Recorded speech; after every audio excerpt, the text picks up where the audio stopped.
Hello there, beautiful humans. We're back in my craft room again that I haven't given a great name. Craft Room 2.0. I do more than one type of crafting in here.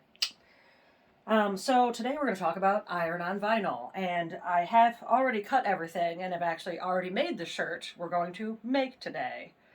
But you'll figure it out by the steps. So we're going to start by the recognition. If you watched my last video, you always figure out which side's the shiny side.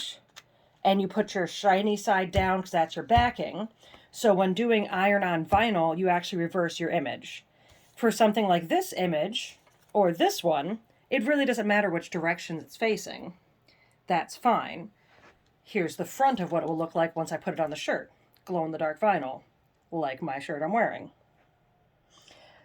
So for something like that, it doesn't matter as much. But for the shirt we're making today, that would look a little silly if it was backwards, because you want the letters the right way.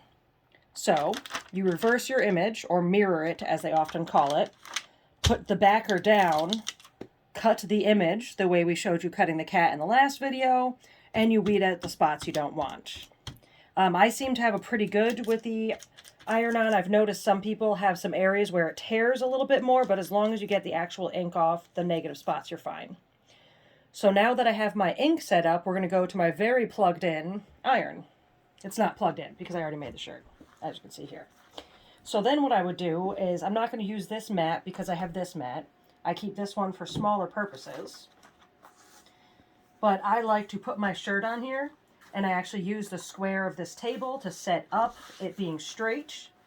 There is a ton of guides. Some people fold the shirt in half and make an iron crease, or use tiny little pieces of chalk, or there's an actual plastic you can put on if you're not comfortable putting it on accurate. I literally eyeball everything. Fortunate that I had a mom that made me good at that kind of stuff. So then, as if the letters weren't there, this image is going to go down. So now our image is correct because it was reversed in the beginning. Normally you would light heat the sheet, make sure there's no air, or the shirt, make sure there's no air in it. With infusible ink, you let it cool down before you put it on. Then I proceed to put my parchment paper, or this handy dandy Teflon, I think it is.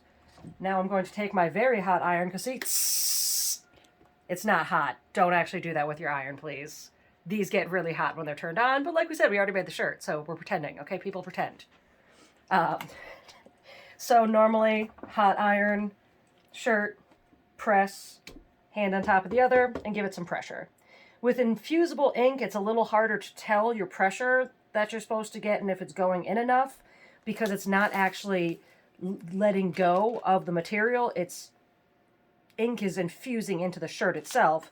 Whereas when you're doing regular iron on vinyl, like the shirt I'm wearing, I know it's good enough when I can see the shirt's material, like the actual grooves of the shirt through the vinyl. I know I've stuck it on enough. So I would just do this. Normally I overdo it and I'd go through the whole thing, giving myself about 10 seconds on each of these. Then I'll come down, 10 seconds. If I'm making a shirt for myself, I'm not as concerned. If I'm making a shirt for someone else, believe me, I probably iron it for like 20 minutes longer than I'm supposed to, but I don't want to sell someone something that's going to fall apart. If you ever do buy an ironed-on shirt and it does come off, and you notice after a wash a little bit is sticking up, you can take parchment paper and a household iron, put some pressure on it, push back down. That's how you fix them. But once this part was over, I'd put this hot iron back on my hot iron safety thing, not on my Bob Ross journal. Think you're supposed to let this cool. Then I would lightly peel up the whole thing, because we're not doing vinyl. And here is my fabulous, if anyone gets this without me explaining it, thank you for loving good music, and I'm so sad they're no longer together, but Daft Punk joke shirt.